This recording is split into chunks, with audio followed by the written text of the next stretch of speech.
And with the words, let's do it. We are starting our next episode. Diversity is the game changer by rocking and rolling already together. My beautiful audience, you have no idea. It's so cool because yesterday I had two shows, and my first show was with actually my first Trinity show with two guests, and it was David and Paul Rosenberg yesterday. It's There was twins. another David Rosenberg. Wow. Yes. Nice. That's why, can you imagine? You remember I reached out to you on LinkedIn and said, "Oh, I'm so sorry, David. I posted so many messages to you, but it was to David Rosenberg, but not you." The other, oh, I get it. I get it. Yeah, it was so much. Yesterday, it was amazing. Actually, now I'm downloading the beautiful couple. They're twins living in now San Francisco and Los Angeles, and actually with Ukrainian heritage. They're Jewish, but Ukrainian heritage. So beautiful. If you have podcast, oh my God, I do recommend you to invite them too. You will be having so much fun. And actually, one of them, he wrote the book Rogue Leadership. He's also in coaching and podcasting, so it's very cool. Yeah, but now I don't want to say the second David Rosenberg Oh, today. but you can. My You can. Okay, but it's no, today is a new day in a new breathing. Everything is new every single day. Perception, like you are teaching us. So actually, today is my new David Rosenberg for this day, and I'm so happy for that. All right, and the title of my podcast today is Perception, Disruption, and the Power of Woosh. And is is the pronunciation correct? It's like Yes. Whoosh. whoosh. It's interesting because when I first got together with my partners and we came up with the name Whoosh, we Mhm. wanted to get people thinking, what the heck is that? Yeah. And when we were doing all of our marketing activities, the whole idea is to interrupt the way people are thinking and feeling, which is basic marketing, right? Mm-hmm. And just the word whoosh elicits lots of things. Some people think it's a whoosh sound, like when you might send an email or a text. Some people think it's the whoosh sound when you are at the ocean and you hear the whoosh of the waves. Some people have said, "Oh, you're trying to be like Nike's swoop," but Nike doesn't have a swoop. Anyone that's researched Nike knows that's a check mark, um, Mm-hmm. a really cool check mark, but it's not a swoosh. So whooshing is simply what we coin the art of perception management. Mm-hmm. Whooshing is interrupting the way someone thinks or feels about a product, service, personal brand, social media platform, whatever. Mm-hmm. And then after that interruption, and by the way, because we live in the digital age, there's about a gazillion ways to interrupt, uh, from everything from an image to a song to a sound. But after that interruption, that Mm-hmm. disruption, Yes. positioning what you have. Yes. You were talking about neurodivergencies and things like that. Well, there is a trauma therapy called EMDR. And some people use fingers and go across. There could be an electronic ball, but it's all about rewiring your Mm-hmm. brain. Mm-hmm. But before you can rewire it, you have to interrupt what someone's thinking and feeling. Well, good marketers, it's interesting. Good marketers have been storytellers forever. Of course. Storytelling is not new, although on the LinkedIn platform, with nearly 80% of all users now, all active users are under the age of 35, with the Oh. largest contingency falling between 24 and 30. And Mm. that's fresh new research from Comment Content, who is a big researching firm that I have used for different projects. Mm-hmm. And what this is happening is that there's a lot of content creators that are pretty good, honestly, but they're trying to follow the same formula of a TikTok or an Instagram, and so they start pushing personal branding. Mm-hmm. What a lot of people don't know is now on the LinkedIn platform worldwide, there's over 280,000 people offering personal branding and content services. Everyone is now sounding exactly the same. All of the posts that they write gives all the same advice. Most of it's not correct. Like when they say, hey, here's a hack for the algorithm. Here's a fun fact for you. Yeah. LinkedIn algorithm, according to LinkedIn, and I have 2 contexts there, also according to Favicon, also according to multiple sources, the LinkedIn algorithm cannot be hacked. Why do you think that is? I'm going to tell you. Highlight the highlight. It modifies and evolves 24 times a day, about once an hour. Oh my God. It is Really? constantly modifying, evolving, and learning. It's so funny. Someone today posted something about how LinkedIn, they were posting some fun LinkedIn facts, and most of them were correct, like 3 or 4 of them were correct, but then they had 3 or 4 wrong. Do you know that of the people that use LinkedIn, 84% use it on their phone? Uh-huh. Now, Yeah. it's not, this one's a pretty well-known thing, is that the feed on your laptop is different than the feed on your phone. That's pretty common because it's too hard for them to render, because when they first came out with LinkedIn, there were no smartphones that they were trying to imagine to. But that's not a big deal. You're not, the feeds are different, but the information and the posts are the same. They're just not in the orders that are the same. Yeah. Second thing that's really interesting is that when you've got basically an overwhelming majority of people that are younger using the platform, that is the only similarity that they have to Instagram or TikTok.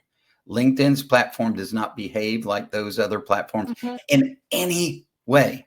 But the LinkedIn gurus or content or personal branding folks are trying to make it into, they might post a sexy selfie or provocative, and people will stop and look because beauty works. Sexy does work. But the reality is, the best way for you to grow in LinkedIn is how you personally engage with others, not just in their comments, but in their DMs. So here's an experiment for you. Wow. Anybody listening, here's your experiment. Okay. In your DMs, Okay. send a personal message, something kind, even if it's just saying, good morning, just thought I'd drop in. We haven't had a chance to connect. I'm trying to go through 10 or 15 connections a day now. And what happens is everything you post starts appearing in their feed. That is the only thing I know works on, quote, getting the algorithm to give you more impressions. Other than that, nobody knows anything. One thing, I saw a post, hey, you got to make these, follow this format. It's a cascade, 2 words, maybe 3 words, then 5 words, and 7 words. The algorithm doesn't care about that, according to LinkedIn. It might be visually appealing, but on a phone, it's annoying. It looks pretty good on like a laptop, but on the phone, it looks really annoying. Having long things to scroll through with tons of white space, equally annoying. Yet all the LinkedIn gurus are telling you to give a lot of white space. Make sure there's 2 or 3. That's horrible advice for someone using the phone. How do I know this? Because my firm does market research. We do deep dives for clients. We have researched this specific area, probably 15 different projects, and the results are always the same. People want the shortest, most informative post possible that has a story. What do they not want? They don't want to see personal tragedy stories of how you overcame triumph. The under 34 crowd does. Everyone else, no. So you're leaving, 30% of LinkedIn users on the table if you're not trying to actually show value and show your service. There is a wonderful woman, last name is Chen. Her first name's escaping me right now, who makes, maybe, in my opinion, the best videos I've ever seen on any platform anywhere. I mean, she just totally gets it. And within 30 seconds, you know what she does, you know how she does it, you see the value that she does, and you're riveted because she edits so well and the message is so clear and so short. Mm-hmm. It's simply simple. I think her name's Alicia Chen. I think it's just brilliant, brilliant. Whoosh, I would say now. Wow. So now we're Really whooshing away, right? So it's funny, when I was doing pre-market activity before we opened our doors to the business, I would say, are you all ready to whoosh things up a bit? Don't know what that means? You will. And that got me virality. But virality doesn't mean anything. Going viral doesn't get you business. Mm-hmm. You know, People yeah. people working within your profile, Mm-hmm. that's the stuff you should care about. How many people are viewing your profile? If you're not getting 10 profile views or more every single day, you're not doing something right for your marketing of your products and services on LinkedIn. Mm-hmm. If people aren't clicking to set appointments through your profile on LinkedIn, in your featured section or up at the top right underneath your banner, you're not doing something right with your marketing. You're not getting out there. The wrong people are seeing it. If you're not, like, if you have a special offer, like in my case, I offer a one-on-one consultation, or I have links to my book, which I've now sold literally thousands of copies through LinkedIn, but I don't brag about it. I don't get on LinkedIn and say, hey, be sure, to read my best-selling book. I'll say, check out my best-selling book. You can find it in my featured section. I don't put a link in the comment. I want them to go to the profile. And then lastly, you want what type of people are sending you requests for proposals through your service section on your profile. If you're getting those, Mm-hmm. and you should be getting, because there's so many users on LinkedIn, I get an average of 15 to 20 proposal requests a day. Now, Mm-hmm. I want to be fair. 85% of them are not good. They're not hot. There's someone trying to sell me something or someone wanting free services. But 10 to 15% are pretty good. So that means I'm getting 5 to 7 quality requests for proposals every single week. No ads, no special gimmicks. I don't have 20,000 followers. In fact, all my follower growth has just been organic. I post consistently because I've got messages to say I do want people to get to know me, but I'm not trying to personally brand myself, if I'm being honest. Mm-hmm. Wow, David, oh my God. First of all, of course, I'm so proud because I could listen without interrupting you so many minutes, because I'm not good at listening and be present at all. But I'm not either. It means your now message was so clear, so contagious, so interesting. I was almost like magnetified to the screen. I was like, even physically, I was like here and here and here and here, and I really want to be so close, because it was really, really so powerful. And whoosh, like you said, it's cool, because I got the same idea immediately. What is actually whoosh? Of course, it grow up, it pop up the interest inside my brain immediately, like what is, of course I want to know. It kind of reminds me the foundation of Google word. It's the same now. It became to Google, right? It's new vocabulary. They also made this like this that nobody want. It was not existed, and they wanted to actually, because of that, to increase interest. It was so cool. And whoosh, for me, maybe because I'm working so much with France now, French and Cannes Festival. So when I read the whoosh, so for me it was because maybe just right now we are always every single day in the context what we are doing, like also 80%. So it was kind of French. And for me, like, it was like very chic and elegant. Oh, thank you. Whoosh. And it was like Moulin Rouge. Oh, I like that. Yeah. I'll borrow that. I'll borrow. It's interesting. You and I were talking before we started recording about, how does the brain, one of the things I studied in undergraduate school was behavioral sociology. I've always been interested on what makes people make decisions. What type of decisions didn't matter. Good decisions, bad decisions. You always hear people say, well, knowledge is power. But the reality is there's plenty of people we know that know exactly what they should be doing and they don't do it. So inaction with knowledge means nothing. So taking action is where the power is. But with perception management, that is what marketing really is. You're managing how you are being perceived, or what your product, how your product's being perceived, or company, or personal brand, or service. And there, you know, we're all born as we come up. Our parents always tell us, you only get one chance to make a good first impression. You know, I've probably heard that 1,000 times. And the reality is that's no longer true anymore, because what we've learned in marketing, at least I have over nearly 40 years, is people can't wait to forgive. They're quick to anger, but they can't wait to forgive. And they can be interrupted. And you can interrupt and reposition, and you can modify perceptions all the time, for the better or for the worse. That's why, you know, the other thing you hear, and now this one is really true, is that you can be doing everything right 100 times. And then you make that mistake, that one mistake. And that's the only thing people remember, is the one mistake. They don't remember the 100 times you did it amazing.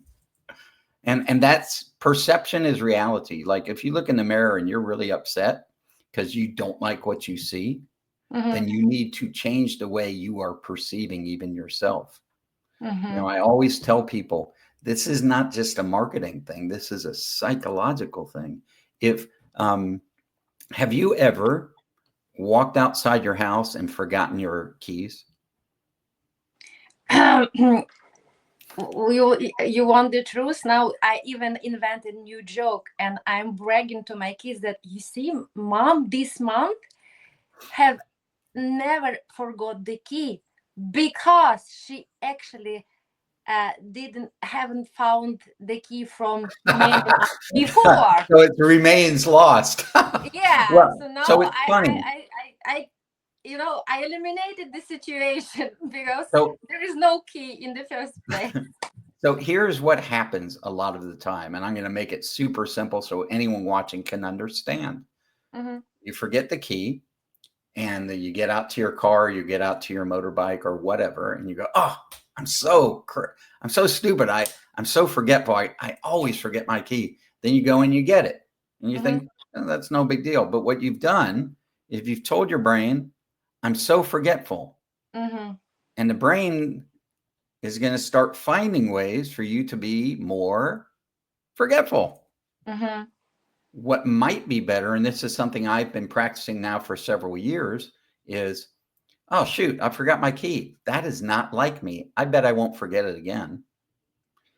And more often than not, your brain finds a way so you won't forget it. Wow. Same thing with when you make a mistake and you go, gosh, I'm so stupid sometimes. How could I do that? You're telling your brain that, what do you want? You want to be more stupid.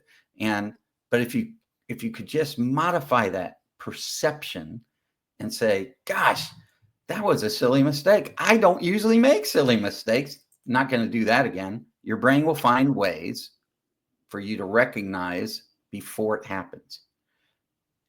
And that is where I get excited with how market research works. Because what we do at Woosh is we find out every way someone, something, somehow is perceived, or any way something can be done, or any way it should be done, or what's the probability of success if you do it. Everything that you can imagine about a customer, because you always hear people talk, and maybe you've even said this yourself. You need to make sure you connect with your ideal client, your ICP. We hear this all the time, but what if who you want to be your ideal client isn't who should be your ideal client? Okay. Provocative, right? Yeah. Really? Well, if you've not done the research to find out who your target client should be, how do you know who they are? Yeah, if you don't have GPS, how will your car know where to go? You can have the best message, the best videos, the best marketing strategy, the best everything. But if you got the targeting even a little off, what happens is you go into what's called A/B testing. A lot of ad folks will sell you this and say that you won't start seeing a return on your investment for 3 or 4 months because we got to tweak and see what is going to resonate. Why would you take 3 or 4 months to see an ROI when you can take 2 or 3 weeks and get the appropriate information up front the first time? Know it's correct, statistically correct. Then you've got your target, you know what messaging, you know what voice and tone to use, you know what images to use, what type of videos, what type of platforms, will they even respond to blogs? You know, you get all that information in just a couple of weeks.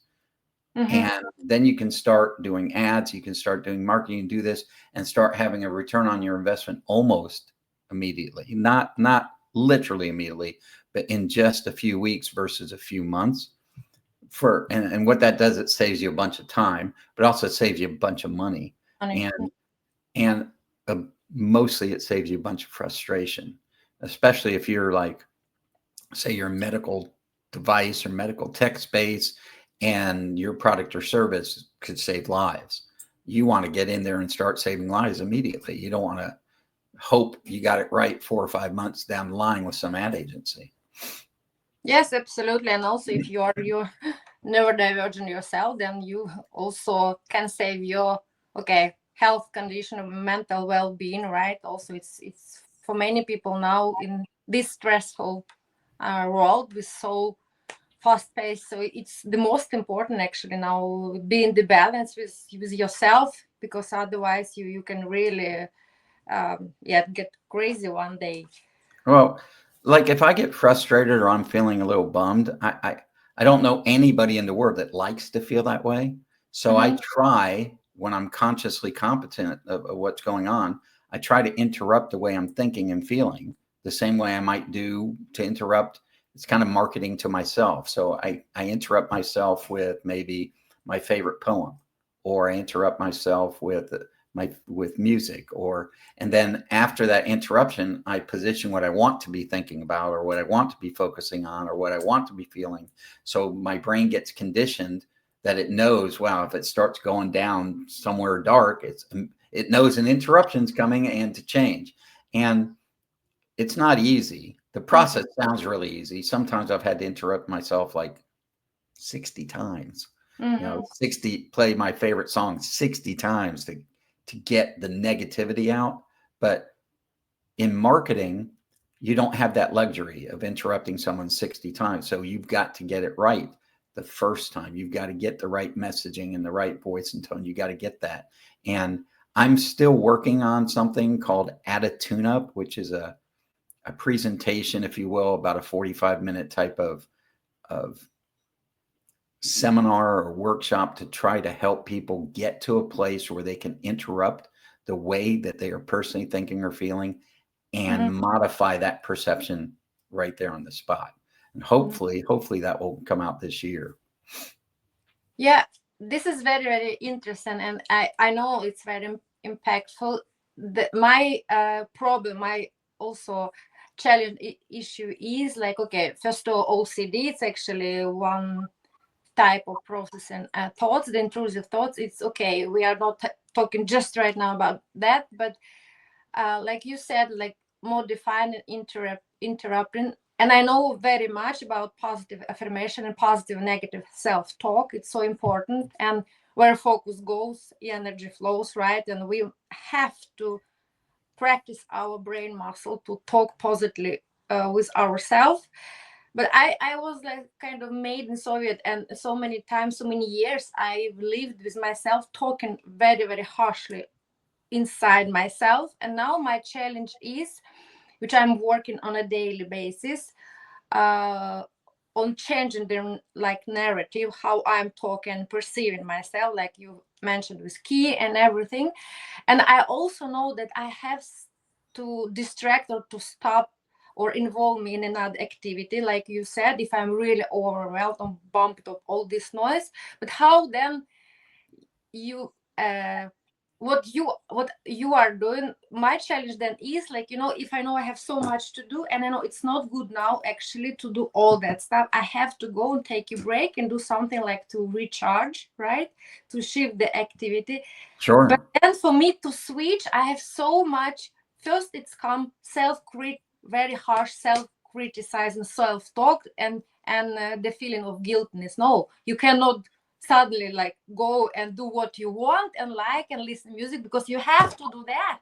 And now, and before, of course, I just follow my this very harsh voice, but now I'm learning somehow just very smoothly, like, no, it's not to punish myself to feel even more guilty. No, I really prioritize now my well-being. I have to stop. I have to go to meditate. I have to breathe or go to yoga, and then I can actually make all this amount more efficient, effectively, or and feel myself. But this self-criticizing thoughts, they're eating me still. It's They're hard, right? It's really hard. Like you Mhm. said, most of us, I can't imagine. I grew up, my father grew up with Russian and German parents who were very strict and did not say a lot of kind words. So that ended up being my father. And then my wife and I have tried very hard with our three sons to always show kindness, but I lose my temper. I'm normal like anybody else. The difference is that when you can be aware Mhm. of and Mhm. start emotionally regulate, but it all comes down to also reward. What do I mean? So let's just say you've got a list of 10 things to do and Mhm. all of them are important. And just looking at it, there is just no way you're getting it all done in one day. And you don't want to work 10 hours. Mhm. It's okay to take bites of each one, spend an hour, an hour, an hour, or whatever. But then you must reward yourself both mentally and physically with what you accomplished. For example, I just had a day, I'm working on multiple projects at one time that are in very different directions. And Mhm. I can't possibly do everything or manage the teams doing it all at the same time. So I do it in bite sizes, but then I think, oh my gosh, look at what I did get done today. And I recap. I got a third of this one done. I got 20% of that one done. I got 10% of this one done. At the rate I'm going, by the end of the week, everything's going to be done and on time.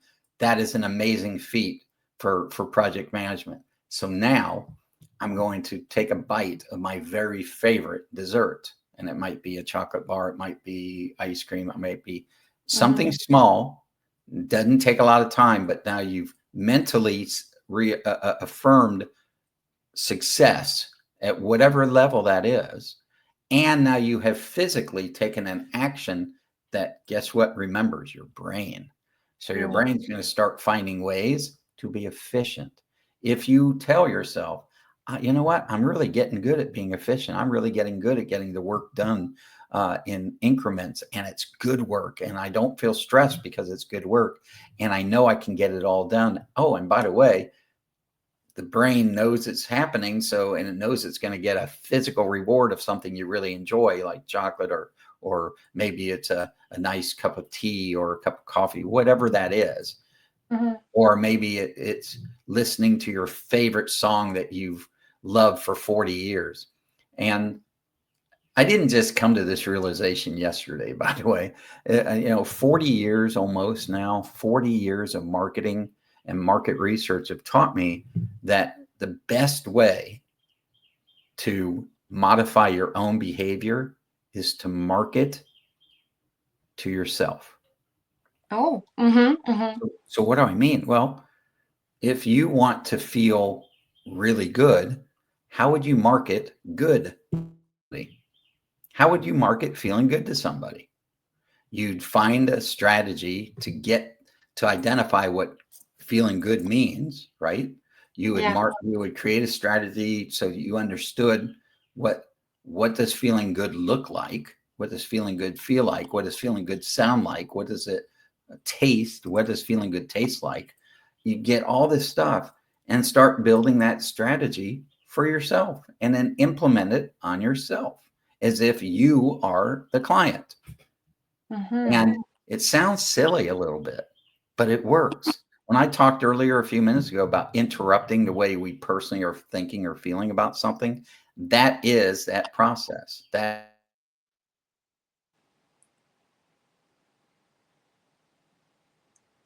is perception onto.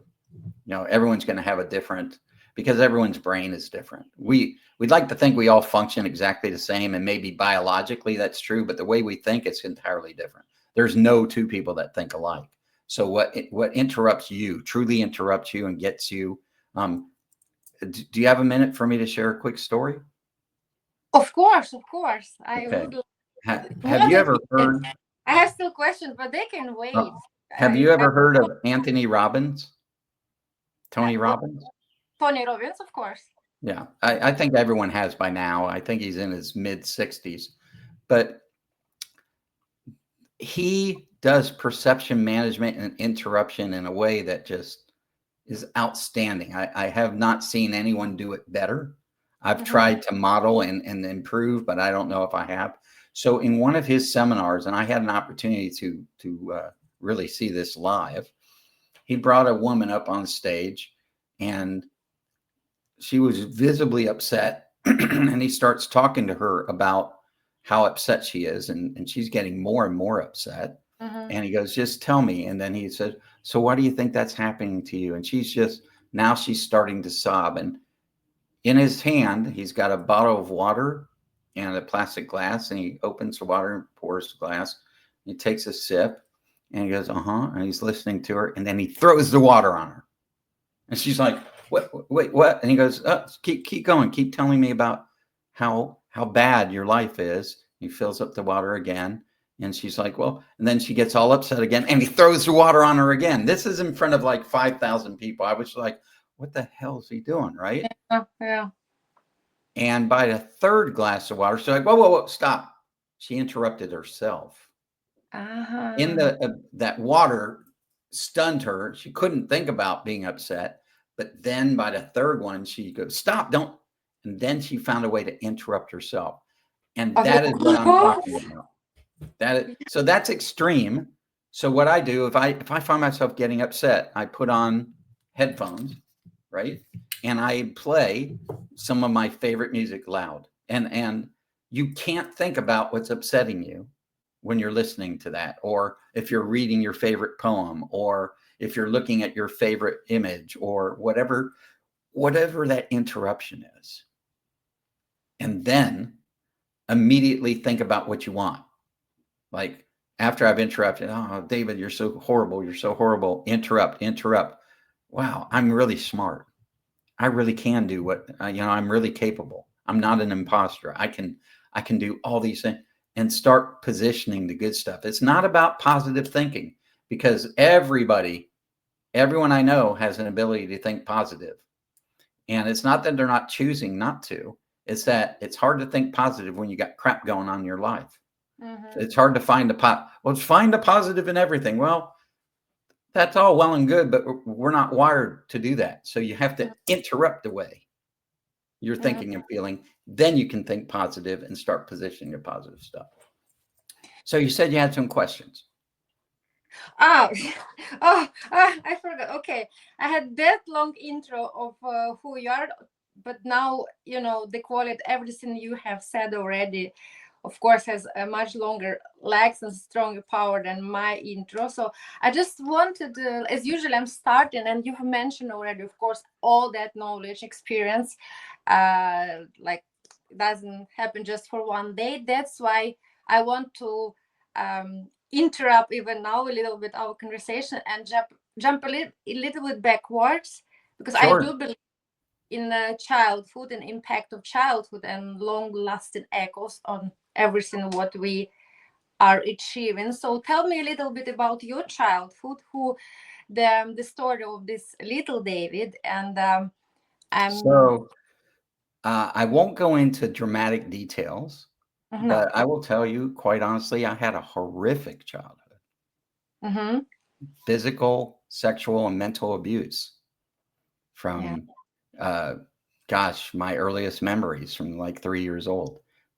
And the way I got through that, through And for a long, long time, I thought it was my fault for a long time. Then, of course, going through the right therapy, you learn that it's not. And I found a way to forgiveness, to forgive not the all of the abusers, but like to forgive my parents.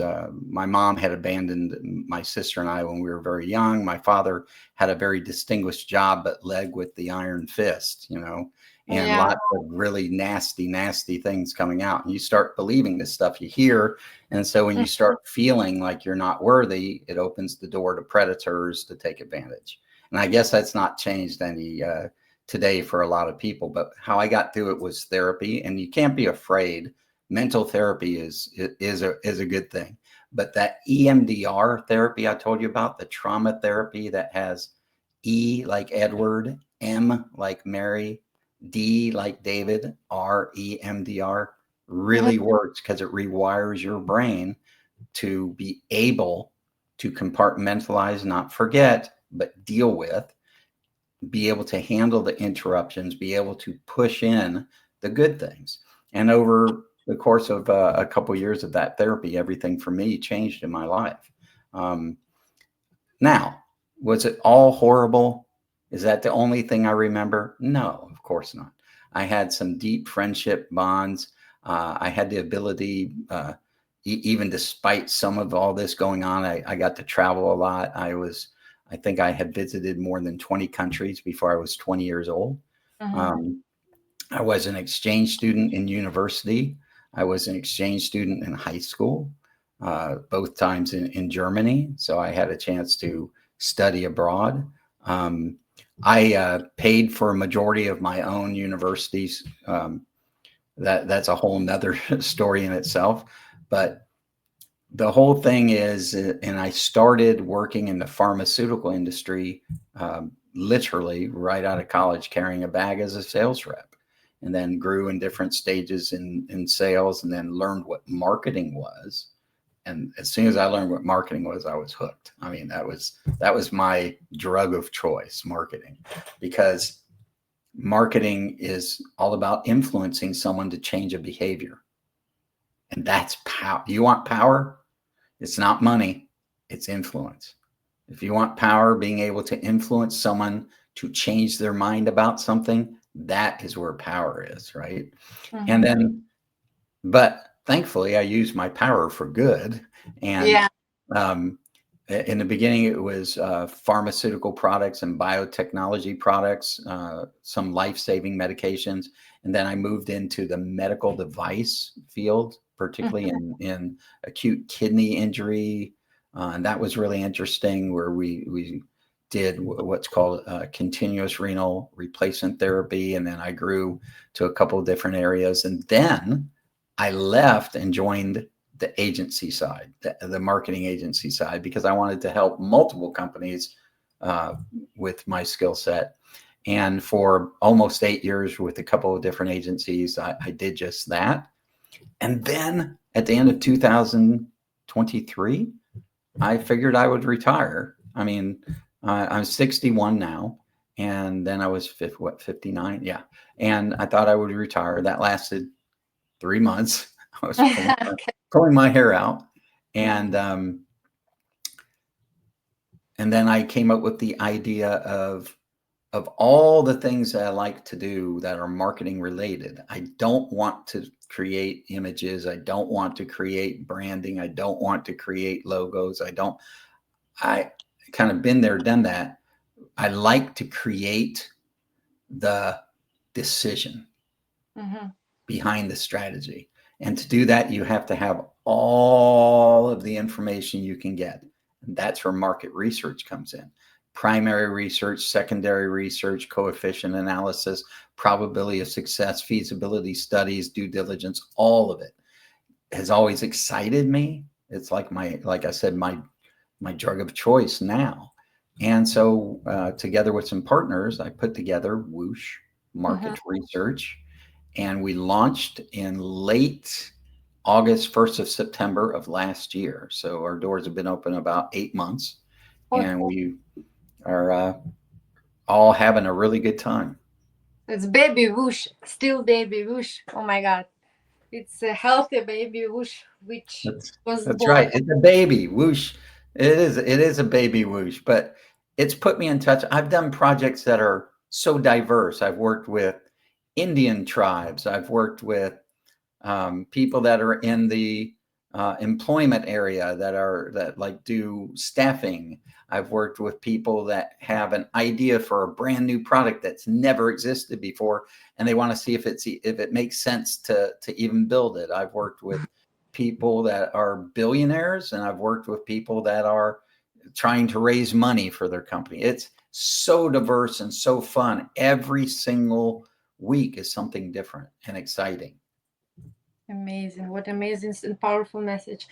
Um, uh, David, I want to again jump a little bit back, and because I also can relate very much to the childhood you have been sharing. Thank you so much, first of all, for sharing this honest story with us, like without details, but we understand who have been actually there themselves. I've been there, and that's why you have mentioned such brilliantly, like, and strongly, powerfully, that yes, the mental therapy, it's good things to experience, and I've done that many years. And actually, I opened my podcast being in mental institution last fall. So my podcast also, like, now for 4 months, baby, half as Woosh.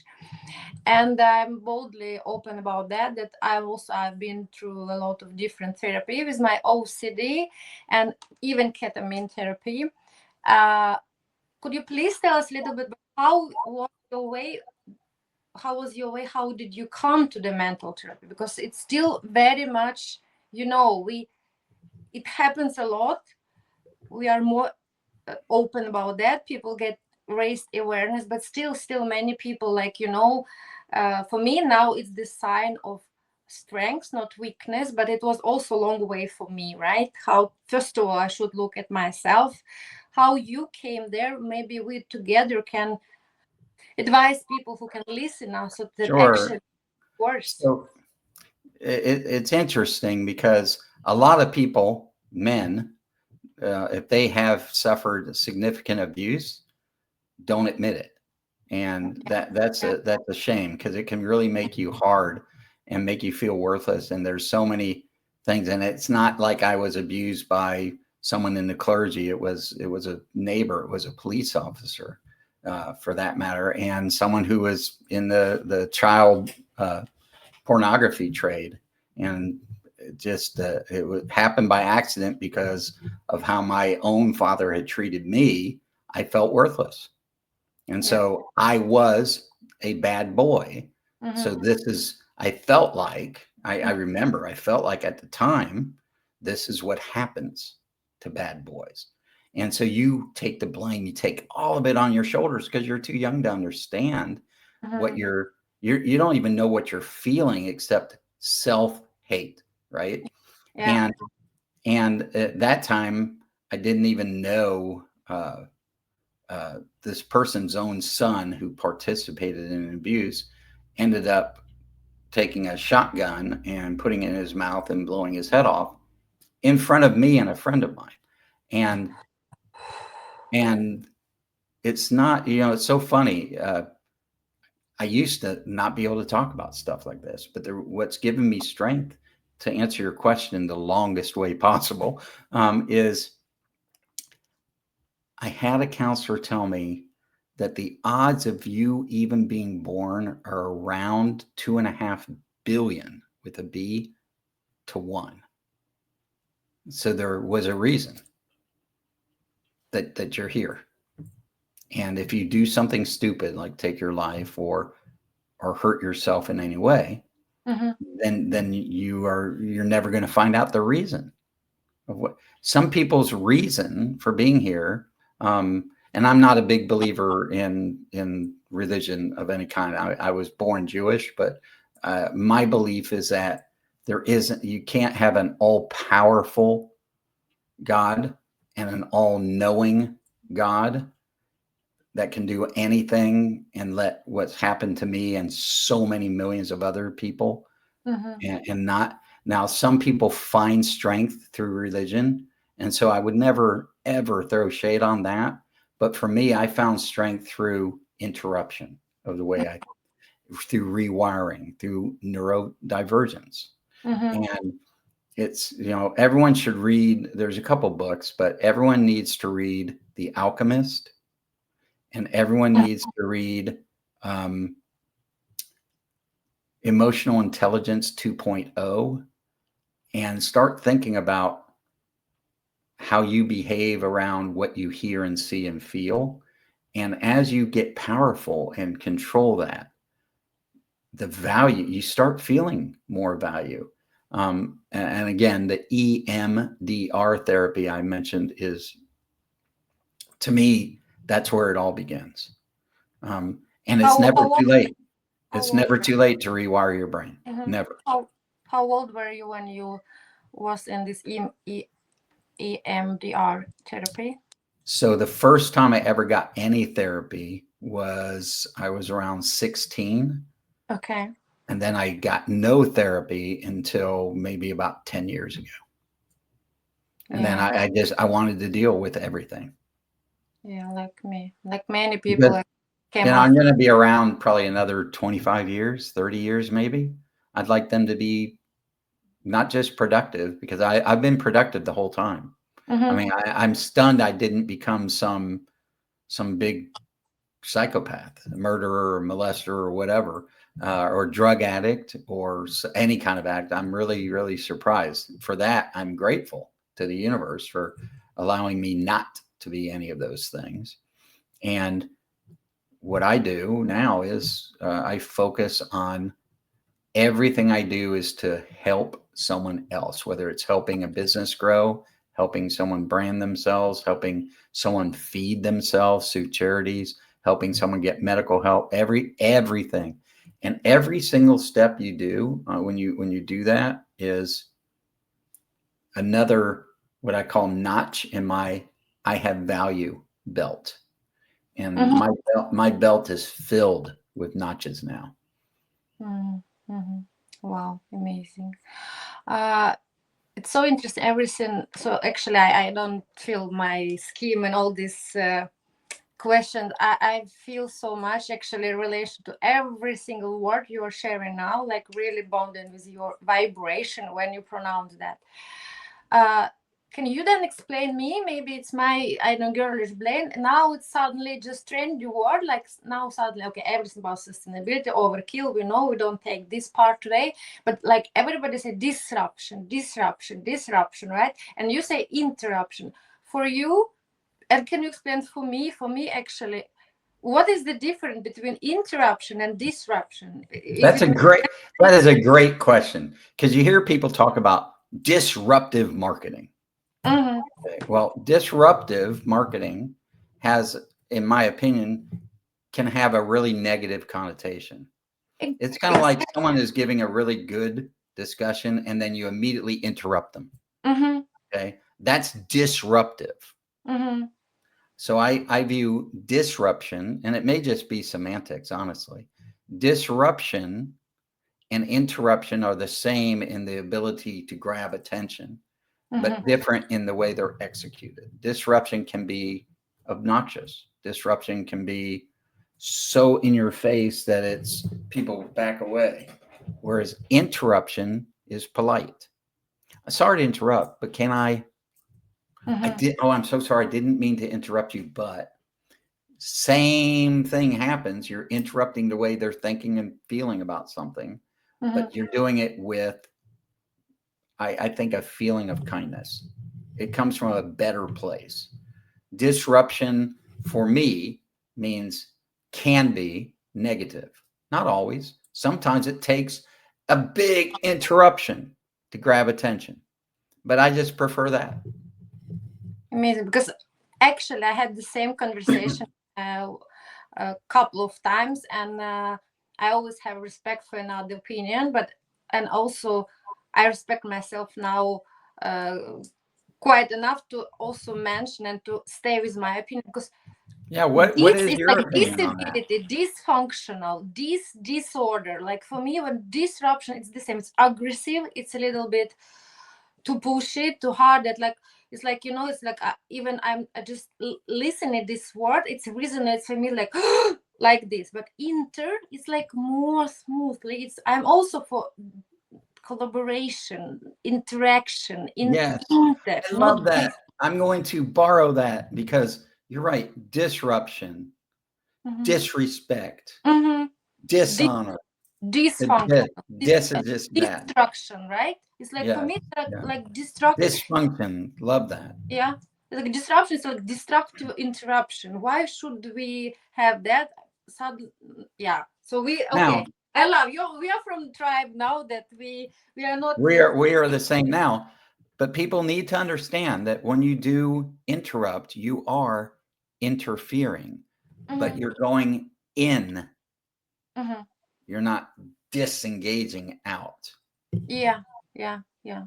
It's the same like my dream now. Next goal after my PhD finishing, it's like to have a TED talk, and my talk will be from PhD to OCD.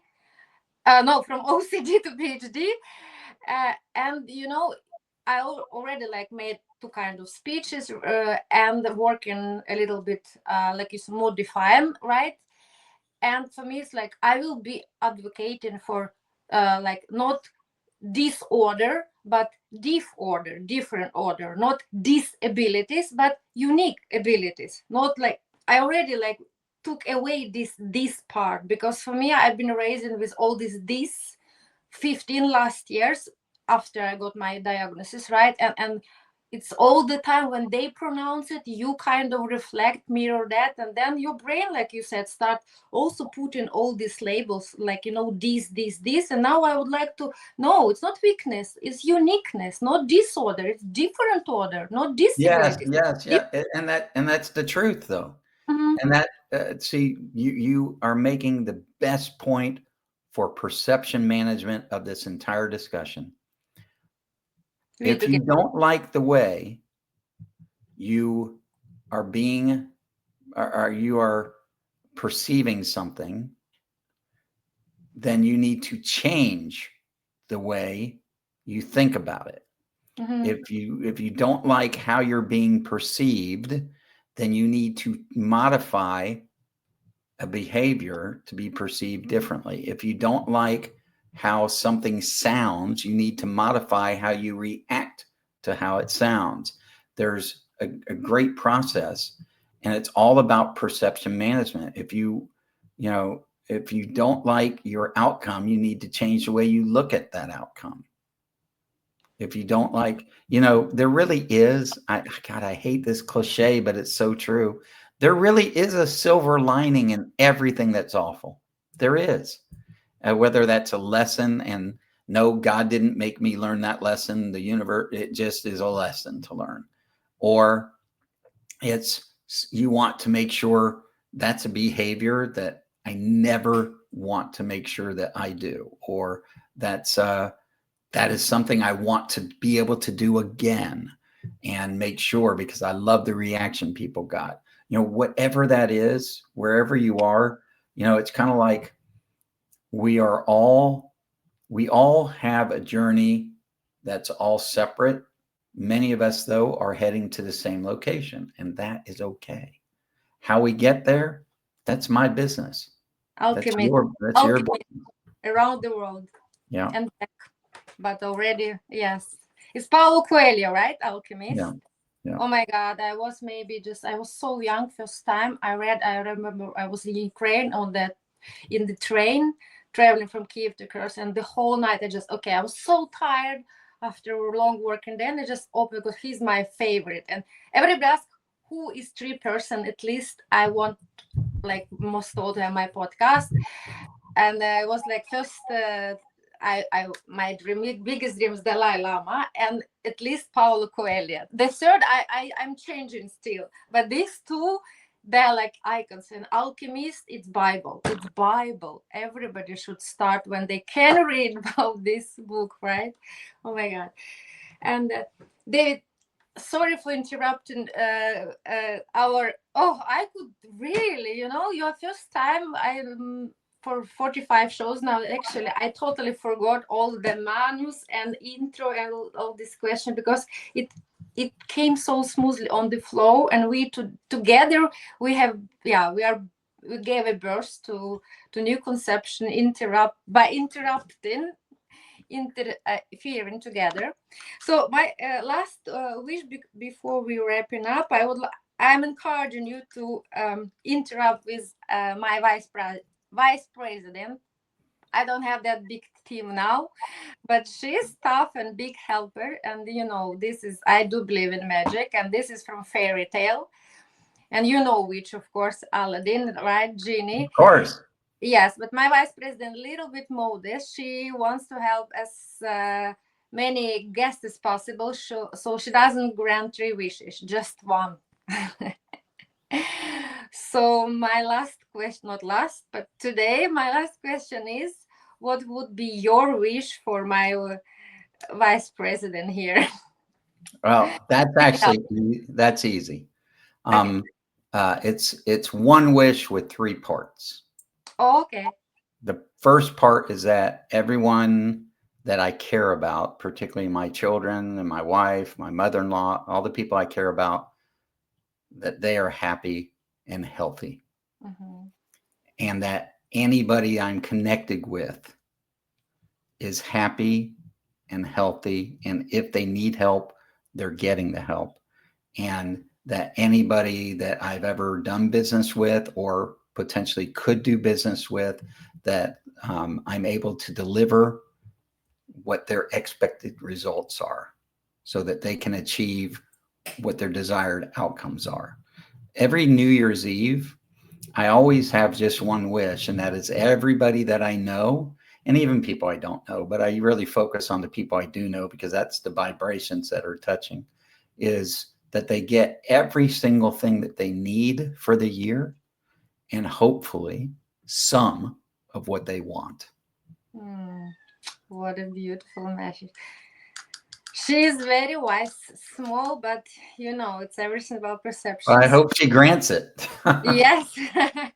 We can check next year. We can meet again through us. Probably I'm already in the US.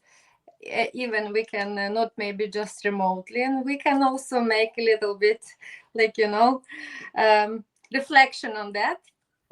Oh my God, I'm so grateful to all this knowledge. Fantastic. Again, reflection for me, again, confirmation that what I'm doing have been done at least last 15 years when I started with my therapy. Because like you have mentioned, the first of all, we have admit that for ourselves, because it was also all my thoughts. It was my fault. I deserve that. I'm not good enough. I'm not worthy enough. Like, all this self-talk. So now I'm so blessed to have people in my life, like every day.